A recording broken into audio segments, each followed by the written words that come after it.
look at the data on an ongoing basis and use it to make decisions. Understanding the behavioral pattern of different groups of individuals in Nigeria, in our complex country, and how it affects our response, our ability to listen, and our ability to change behavior. It's not as straightforward as we often think. It's not just about issuing messages the way we always do. We have to adapt our messages to the different sectors of society, different audiences, and make sure that we are addressing the needs of our people. So I'm optimistic that at the end of this project, the findings and insights will lead us to inform our leaders better, our leadership in the response, in order to define better how to respond. And maybe that response might be different in one state versus the other, at one part of the day versus the other, in order to really be specific in the changes that we achieve. For the public, we hope that the findings will improve their knowledge and our ability to build popular perceptions around the work that we do. Very often we face a very skeptical public in a lot of what we do, so we have to find ways to address this. I'd like to really appreciate the College of Medicine of the University of Lagos for this partnership. So thank you very much. This is the first time we're working in this type of area. We work in the more medical areas historically, but I think this will bring us much closer together. I really want to thank our partners, AFT, Expertise France, for their support, and really to thank the Honorable Minister of State for Education, the Honorable Minister of Health, who unfortunately couldn't be here, but is very supportive of our work. And of course, the DG of NOA for really coming to support, and all our partners with whom we continue to work together.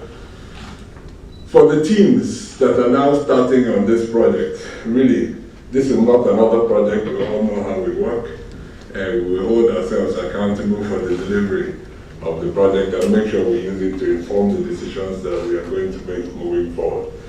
So with these few words, this is just to say thank you for coming. Thank you for participating, for engaging, and welcome to this short opening reception for this important project. I look forward to engaging with all of us over the next few days as we push forward. Thank you very much.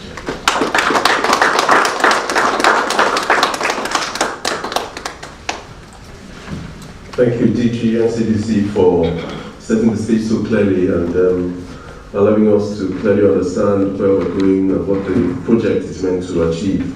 I think you've highlighted the fact that the risk is still imminent, and therefore generating the data to guide decision and advise leadership is very critical.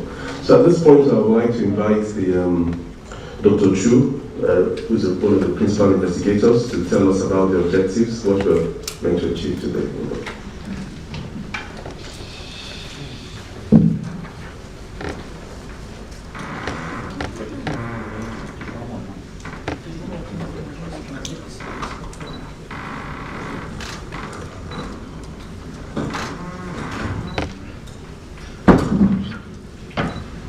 The Honorable Minister of State for Health, State for Education, pardon me, sir.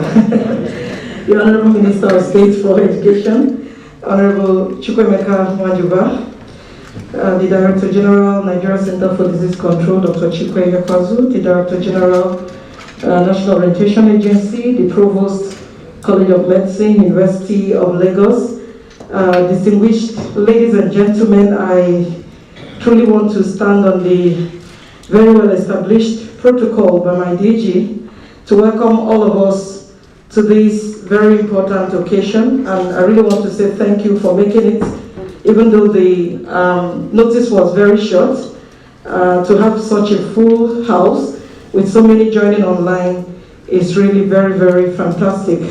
So thank you very much. So I'll be taking us through the objectives of this meeting, why we're inviting you to this inception meeting. Let me start with a background which has already been led. I'll just summarize. The Data4COVID19 Africa Challenge is actually a data science challenge that is funded by AFD. AFD, the English meaning is Development Agency of France, and is hosted by Expertise France in collaboration with the GovLab. Late last year, a call for proposal was made, and 83 proposals from 22 countries were submitted. Nigeria, through a collaboration between the Nigeria Center for Disease Control and the College of Medicine University of Lagos, submitted a proposal in response to that call. And fortunately, only seven applications scaled through, and we happen to be one out of those 7. All the 7 teams are drawn from African countries, and I'm also happy to announce that some members of the teams from the other African countries are joining us virtually. The GovLab has been doing this work of pulling us together and causing us to network, providing technical support, and making sure that we have access to subject matter experts that will help us to be able to achieve the objectives of this project. One of my colleagues, another co-principal investigator, will be taking us through the Nigerian project. So let me introduce us to the project team. So the team, I happen to omit my name from the list, but I am actually the principal investigator, Dr. Chinyochu, the director of prevention programs and knowledge management at the NCDC, and the co-principal investigator. Please, if I call your name, you just stand up for recognition. Dr.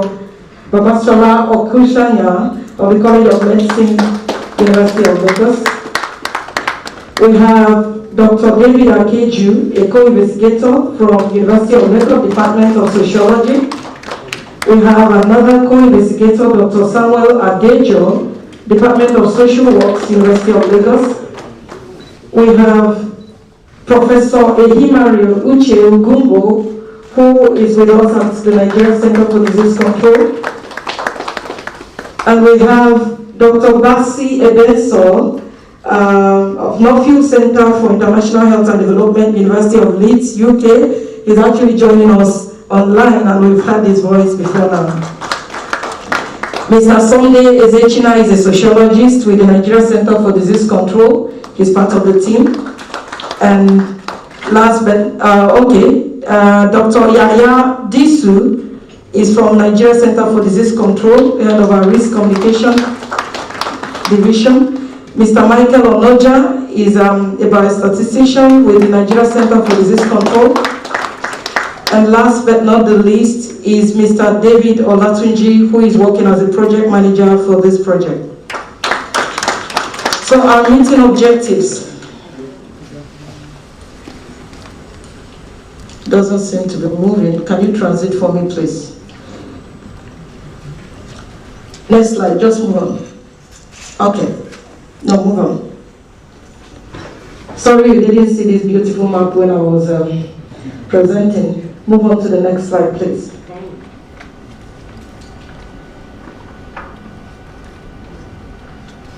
Yes, the next one. Good. Then the next. So the essence of this meeting is first to introduce the data for COVID-19 Africa Challenge to relevant stakeholders. Secondly, to introduce the Nigerian project to policymakers and other relevant stakeholders. And thirdly, we want to understand the interests and concerns of all the stakeholders here present in the COVID-19 response that can be addressed using the data science that we have within this project.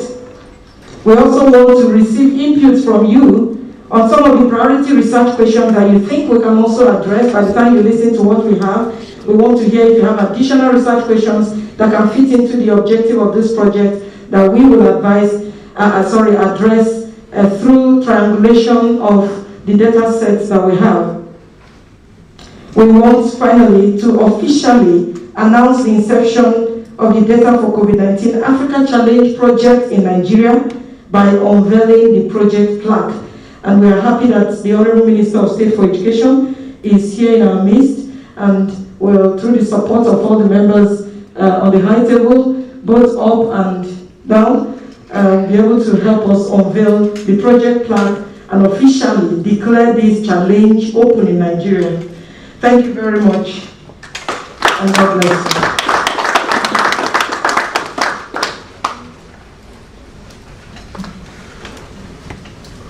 With the permission of the Honourable Minister and everyone here today, I'd like to suggest that we, as we go on to the goodwill message, we flip what you have, the list we have there, and also maybe see whether we can squeeze in one or two more people. But I'll just crave your indulgence to please be brief and to the point, please.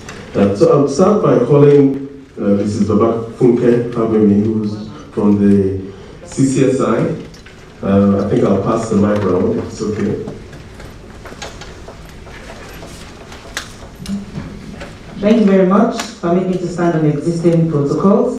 I work for the Center for Communication and Social Impact, and on behalf of this organization, we congratulate the NCDC and the College of Medicine, University of Lagos on this Data for COVID-19 Africa Challenge Award, an award that clearly demonstrates both organizations' keen interest to let evidence actually take the wheel. CCSI is part of its association with NCDC, an institution that gives research and data its pride of place in health programming. So working with the NCDC when the national response was set up, we're actually privileged and delighted with the opportunity we had to contribute to this rich body of evidence around COVID programming. At CCSI, we see data as that tipping point to activate programs of impact, but what we love more than the numbers we get is the permission the data gives to actually access the mystified insights into the stories behind the numbers, as these are the real determinants or drivers that shape human behavior. So for those of us on the demand side of programming, it actually gives us pleasure when we see our service side counterparts take data seriously. I love my country, Nigeria, like I'm sure most of you here, but in a robust, vibrant, and complex landscape where we have here in Nigeria, data enables the infusion of the arts and science to enable us to refine our approach, develop client-centered messaging, deliver impact, document the same, and harvest valuable lessons. It is therefore my simple wish that the leadership demonstrated by this renowned National Public Health Institute, NCDC, and the College of Medicine, led by Dr. Chike Hekwazu and the Provost, Professor Oke, will encourage other reputable bodies to pay sufficient attention, allocate adequate resources, and more importantly, deploy their creativity and resourcefulness to generate data as is required. As I close, let us think about what Daniel Keys Moran said. And he said, you can have data without information, but you cannot have information without data. Thank you very much.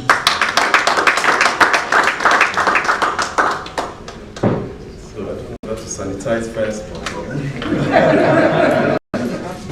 So I would like to, I know we don't have Professor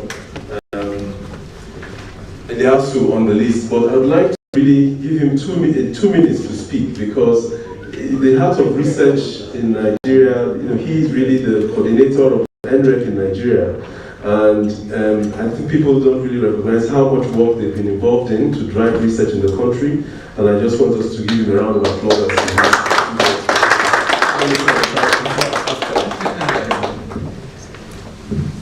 Thank you very much, Honorable Minister of State's permission to stand on existing protocol. The National Health Research Ethics Committee of Nigeria does not give goodwill messages because we are a regulator. So what I can just say is we've been, of course, receiving a lot of proposals from NCDC, and I'm sure Chimwe has been maybe 70% happy with us, and that's a distinction. We can live with that.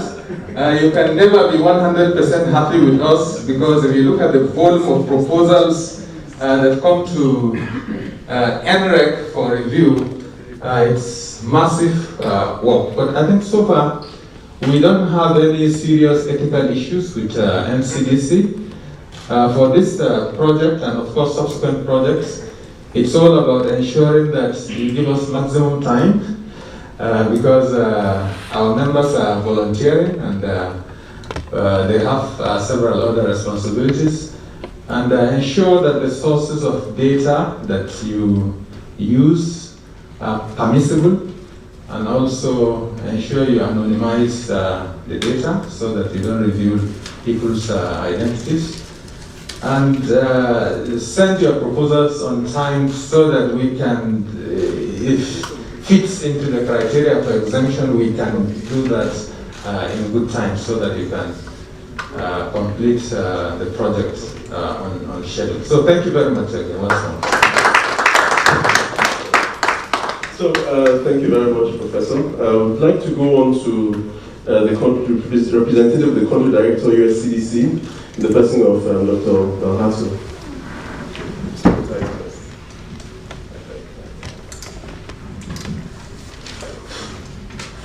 Can you hear me? Okay. Yeah, good morning. The Honorable Minister for State's Education, the DG, NCDC, DG, NOAA, and the Provost, College of Medicine, University of Lagos. Others present here, I want to stand on existing protocol. I am here representing the US Centers for Disease Control, a partner agency to the Nigeria Center for Disease Control. We are really proud to be associated and working closely and collaborating with the Nigeria Center for Disease Control. I would like also to appreciate NCDC for inviting us to be part of this inception meeting. It's actually a pointer to the good and long-standing relationship we've had with NCDC from the point when the agency was established and going through all the response. And secondly, I also want to congratulate NCDC for really a formidable response to COVID outbreak in Nigeria. We will all agree with me that the response has really been really outstanding and really a good one. And NCDC has been able to lead everybody, to both technically and also coordinate everybody from the front where it leads, and also even from behind where it leads others from behind.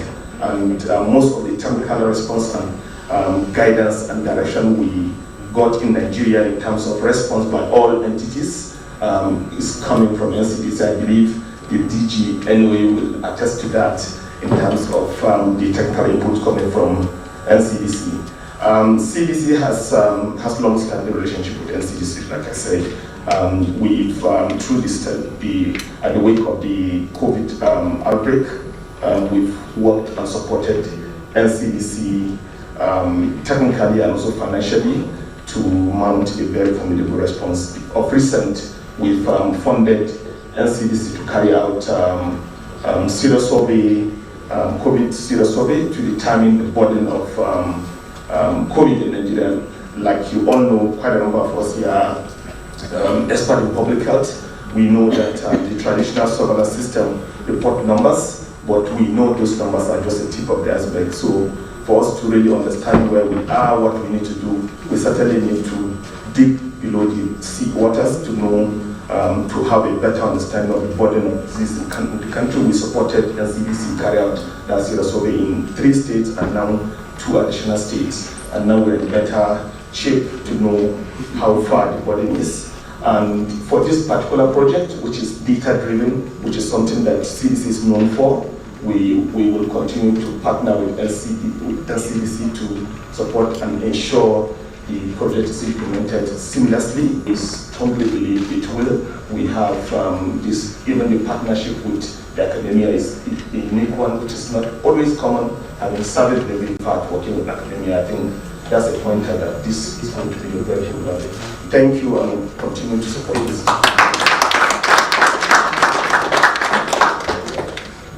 So I'd like to give indulgence to the direct and to the point. I want to ask the representative of the UN family and from UNICEF, Dr. Rufus Esuchi, to say a few words.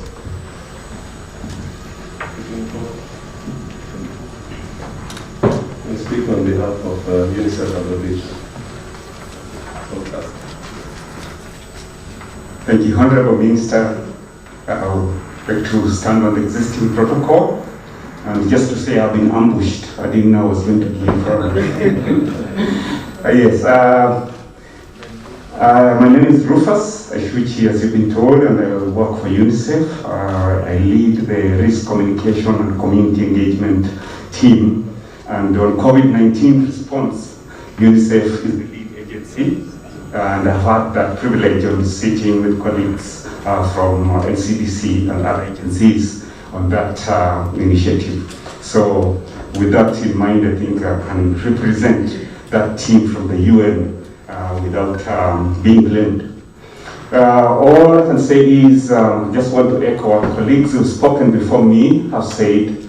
We know the role of data in our work. And from risk communication, community engagement perspective, we know that our activities need to be informed by evidence. So we are quite grateful that NCDC and the School of Medicine from Lagos has taken this initiative, because we know then that moving forward, we'll be able to tap into the evidence that will be drawn from this study, and it can be able to inform our future initiatives as we continue to fight this pandemic. So on behalf of the UN family, I would just want to say that we are very grateful to be part of this initiative and will provide any necessary support required. Thank you. I think it was not an ambush, but just to make sure that there is communication. Yeah, I'll prepare all the time to give the right message. So thank you so much, Rufus. We'll go on to hear now from the Provost of the College of Medicine. Welcome, sir. The Honorable Minister of State for Education. So, Especially because Lagos.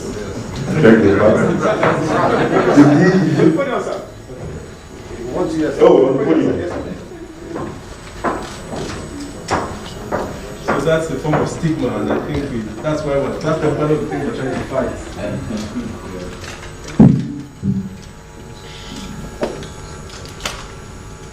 Permit me to stand on the existing protocol. If I look behind this podium, I'm really standing on the protocol. I am delighted to be at this inception meeting of this project, which is titled, What Social, Economic and Political Factors Influence Knowledge and the Perception of COVID-19 amongst Nigerians, and how do knowledge and perception shape population behavior and response to COVID-19 safety protocols. I'm aware there are 5 sub-questions that the team will use to address the overarching theme. I'm very confident that this will be achieved within the time frame of this project, because I'll be breathing down the annex. I'm extremely delighted that the team, comprising of staff of Nigerian Center for Disease Control, NCDC, and the College of Medicine, University of Lagos, is one of the 7 recipients in the whole of Africa. 83 proposals were submitted from 22 countries, which were considered. This is no mean feat. Therefore, I congratulate the principal investigator, Dr. Chinwe, and the co-principal investigator, Dr. Babasola Soya, and his colleagues, for putting the grant-winning team together. To the best of my knowledge, as a Provost College of Medicine, this is the first research collaboration between College of Medicine and the NCDC, and I hope it will continue. And I implore the researchers to build and enjoy collaboration beyond this project. This will benefit not just the researchers, but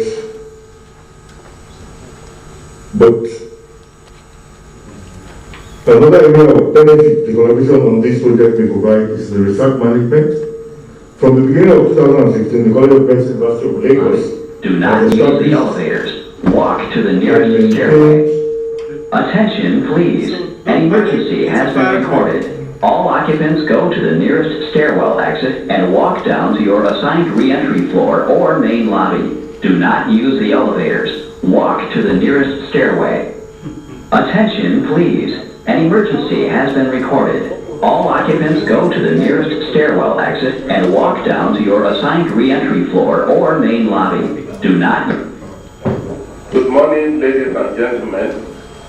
Please note, this is a fire drill for hotel staff only. Hotel staff, please make your way to the muster point. Thank you. I brought the Good morning, ladies and gentlemen. Please note, this is a fire drill for hotel staff only. Hotel staff, please make your way to the muster point. Thank you. I implore the researchers to build and enjoy collaboration beyond this project. This will benefit not just the researchers. Attention, please. An emergency has been recorded. All occupants go to the nearest stairwell exit and walk down to your assigned re-entry floor or main lobby. Do not use the elevators. Walk to the nearest stairway.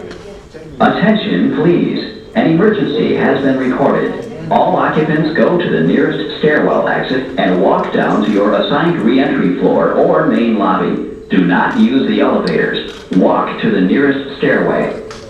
Attention, please. An emergency has been recorded. All occupants go to the nearest... This will benefit not just the researchers, but our respective institutions. Another area of benefit the collaboration on this project will provide is in the research management. From the year of 2015, the College of Medicine University of Lagos has established and maintained a research management office that is now a pride to academic members of staff of the college. You should consider using this collaboration to visit our research management officer. I invite you all, the NCDC. Once again, I congratulate the research team and I wish them a very successful project implementation. Thank you very much.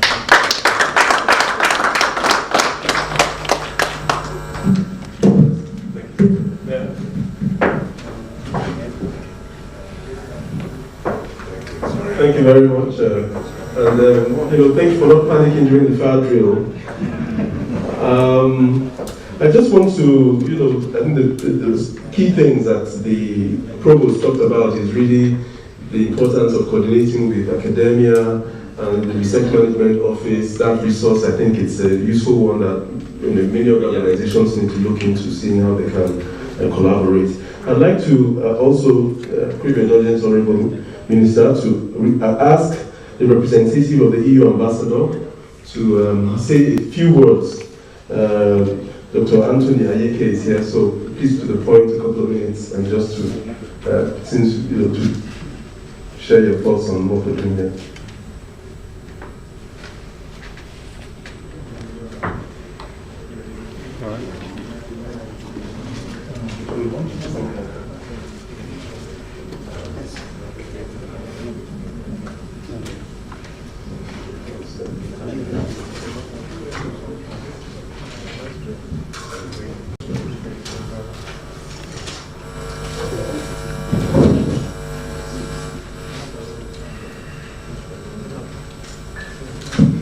The Honorable Minister of State of Education, distinguished ladies and gentlemen, I bring you greetings from the hierarchy of European education to Nigerian headquarters. My name is Dr. Ayeke Anthony. I manage the health and nutrition portfolio of the EU dedication to Nigerian headquarters.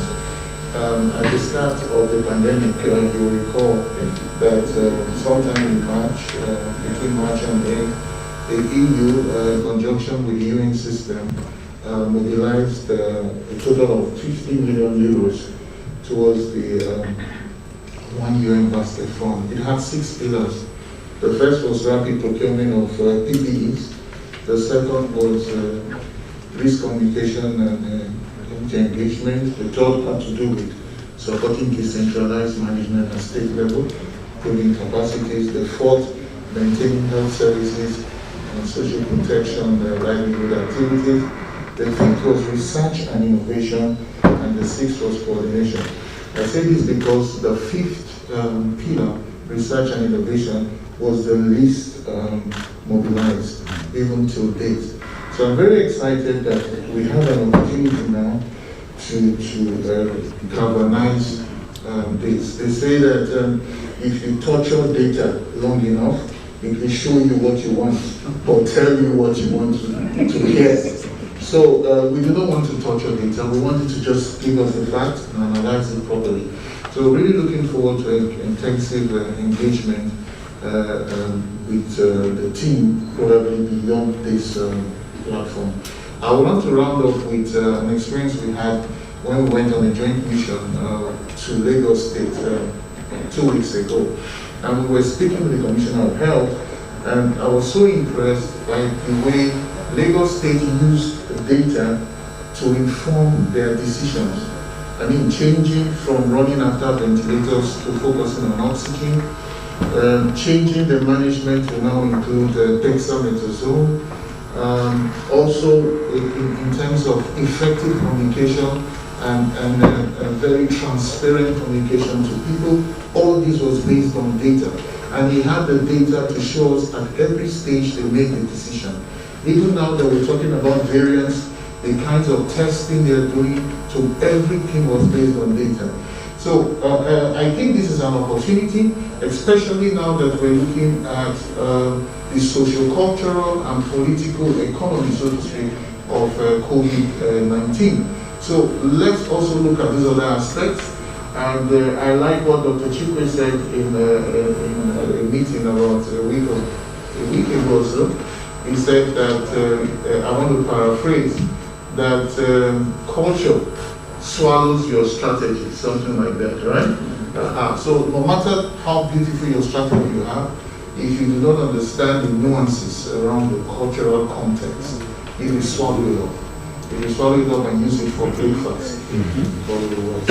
So on this note, I want to thank you for the opportunity and look forward to very fruitful deliberations. Thank you very much. Thank you very much for your words. I think it really highlights the gap in terms of funding and the fact that we need to make decisions based on evidence a lot more.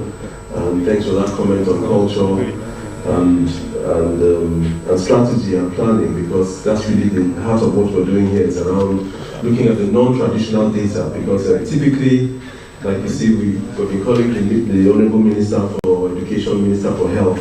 We help people get stuck in that mindset. So it's so important to cross and become multidisciplinary in the way we think. So I would like to, at this point, invite, the decision makers, the representative of the National Governors Forum, in the person of Dr. Chineku, already, to say a few words. Can you come up here, please?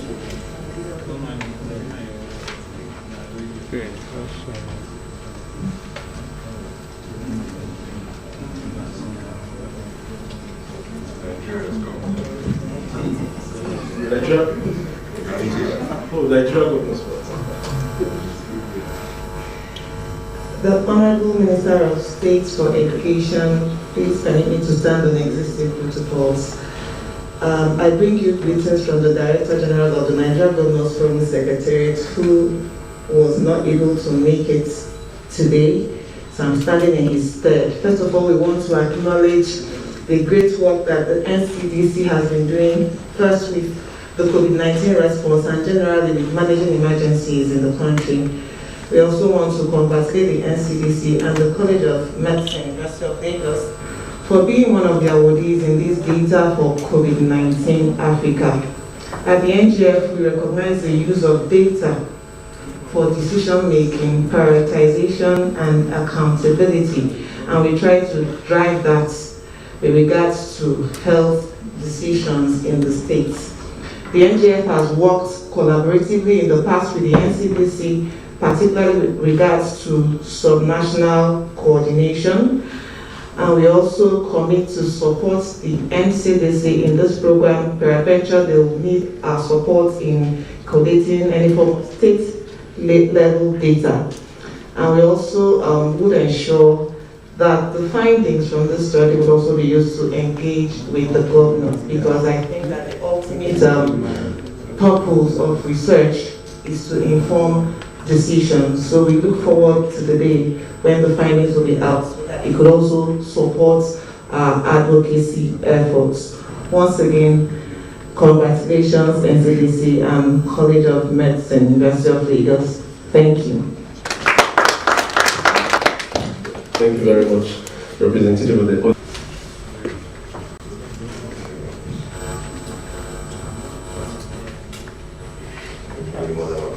Yes. The Honorable Minister of State, Minister of Education, my brother, the Director General of the NCDC, Dr. the Provost of the College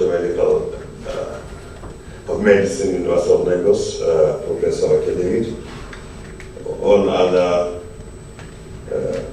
distinguished ladies and gentlemen here present, a very good morning. My name is Garba Abari, the Director General of the National Orientation Agency. I'm very happy to be here. You may recall, ladies and gentlemen, that at the very onset of the challenge of the COVID-19 pandemic, following the setting up of the Presidential Task Force on COVID-19, a certain phrase became popular in describing the nature of the task that was set before the committee. And that phrase was building a ship while sailing in it.